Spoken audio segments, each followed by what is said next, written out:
Bugungi efirimizda Tojikiston nega Putinni hibsga olmadi degan muhim savolga chuqur nazar tashlaymiz. Ko'p davlatlar va tashkilotlar buni tanqid qilmoqda, lekin ortida murakkab siyosiy, huquqiy va geostrategik sabablari bor. Xalqaro jinoyat sudi ICC 2023-yilda Vladimir Putinga qarshi o'rnatilgan hibsga olish buyrug'ini chiqargan. U Ukrainada bolalar sudrab ketilishi, yashirin deportatsiya va boshqa urush jinoyatlari bilan bog'liq ayblovlar bilan. Tojikiston Roma shartnomasining ishtirokchisi bo'lishiga qaramay, davlat hibsga olish buyrug'ini ijro etmagan. Tojik hukumatidan rasmiy bayonot bilan tushuntirish keltirilgani yo'q. Ular Putinni kutib oldi va davlat tashrifi sifatida qabul qildilar. Tojikiston va Rossiya uzoq yillardan beri siyosiy, harbiy va iqtisodiy aloqalarga ega.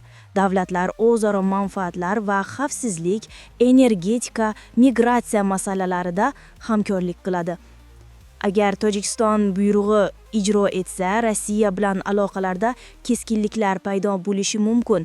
Xavfsizlik, gaz energetika ta'minoti yoki harbiy qo'llab-quvvatlashda. ICCda o'z politsiyasi yo'q. Hibsga olishni to'liq davlatlar ijrosi ta'minlashi kerak. Agar davlat xohlamasa, sud buyruqlari amalda kuchga ega bo'lmay qolishi mumkin. Rossiyaga yaqin bo'lish orqali Tojikiston Rossiyaning iqtisodiy va harbiy yordamiga, himoyasiga ham ishonadi.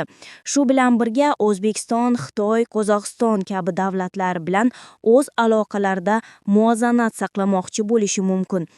Yevropa ittifoqi va boshqa davlatlar Tojikistonning ICC qarorini bajarmaganligini qattiq tanqid qilishmoqda.